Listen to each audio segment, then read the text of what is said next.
Ben üreticiyim. Ürettiğim malları temizcesine satmak için bana belediye daha güzel bir yer yapsa daha iyi olur.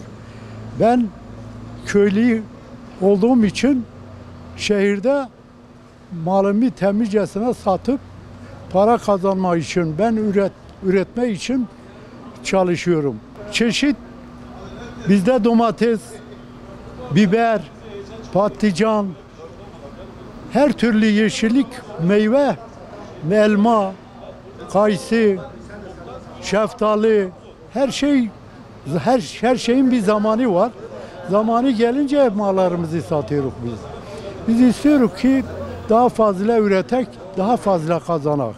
Ama devletimiz bize, büyüklerimiz de bize daha yardımcı olsalar daha iyi olur. Biz daha güzel üretiriz, daha güzel satarız. Herkese pay düşer o zaman. Biz tek başımıza yemesini bilmiyoruz. Biz ürettiğimiz malları şehirliğe yediriyoruz. Yani biz para kazanmıyoruz. Gübre pahalı, ilaç pahalı. Aldığımız ilaçlarda hiçbir tesir yoktur. Devlet buna bir el atsın. Attığımız ilaçlar hiç tesir yapmıyor. Mallarımızı temiz bırakmıyor. Daha da kötüleştiriyor, daha da yapıyor. Ben domatese 15 günde bir ilaçlıyorum, yine de kurtlanıyor domatesim. Demek ki ilaçlara devlet bakmıyor, el atmıyor.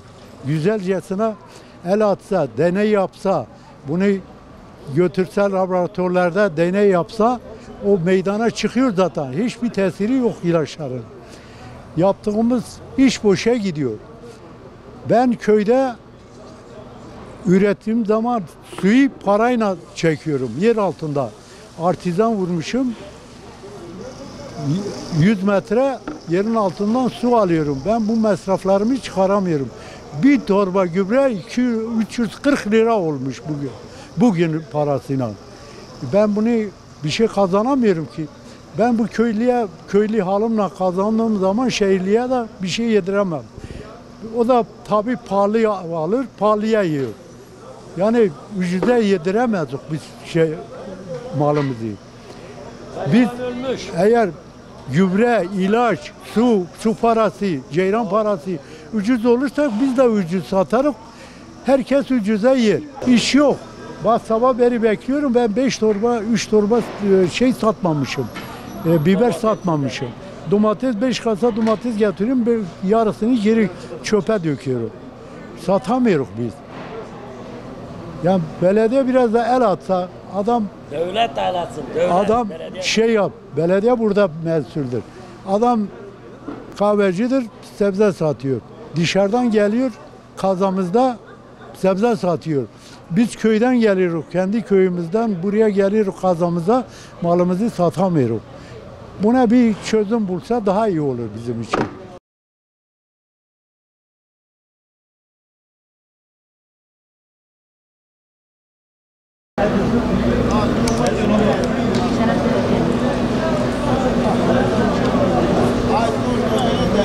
Kendi ürettiğimiz mal bunlar. İşte buraya getiriyoruz pazara ama pazar olmadığı için biz burada böyle perişan oluyoruz.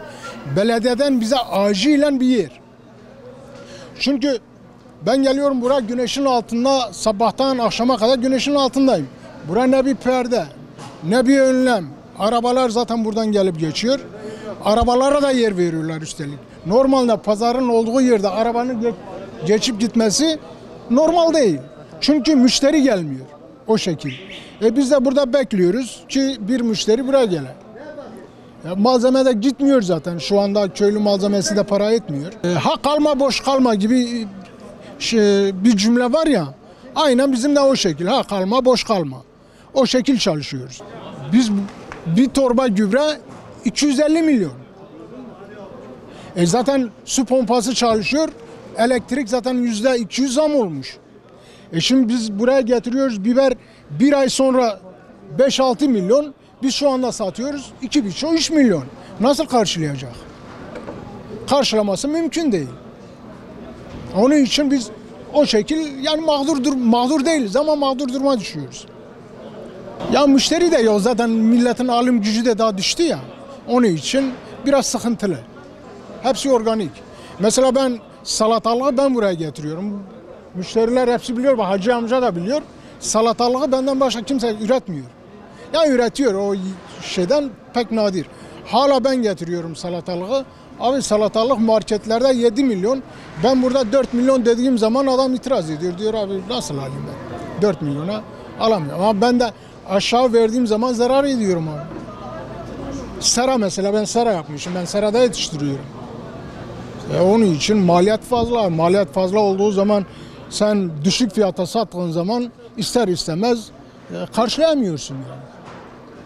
Onun için bize bir de acilen belediyeden bir pazar yeri. Pazartesi, cuma pazar burada kuruluyor. Ondan sonra şimdi 2 gün normaldir yani, ona bir şey demiyorum ama yer önemli. Şimdi bak araba geldi orada park etti. Misalen şimdi adam ne yapacak? Onun önünü kapattı, onun önünü kapattı. Onun için belediyeden acilen pazarcılara bir yer.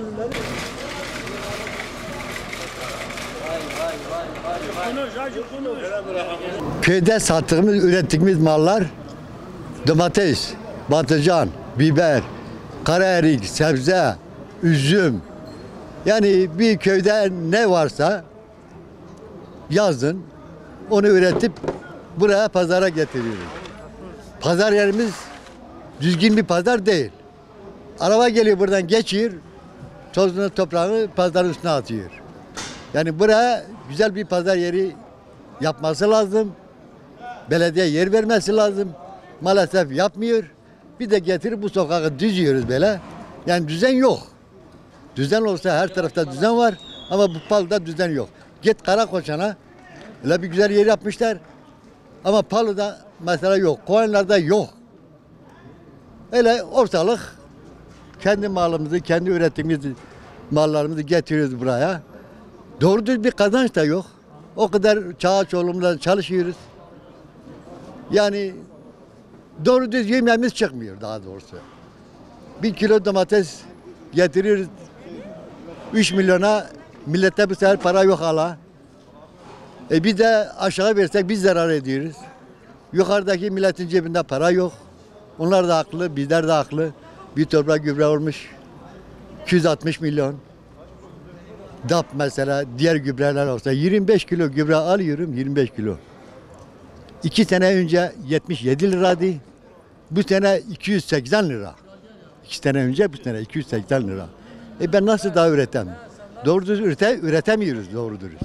Bu pestil işi kendi bağımız var. Beyaz üzüm var, siyah üzüm var, besni üzümü var. Besniden kuru üzüm yapıyoruz. Siyah üzümden pestil yapıyoruz. Şölfani üzüm var, pestil yapıyor. Beyaz pestil, siyah pestil. Bu beyaz pestil mesela. Müşteriye veriyor, pazarda veriyorum, müşteri alamıyor. 30 lira söylüyorum. Para yok cebinde. Getiriyorum burada. Ben de aşağı veremiyorum. Bir daha eve götürüyorum. Yani durum, gidişat iyi değil.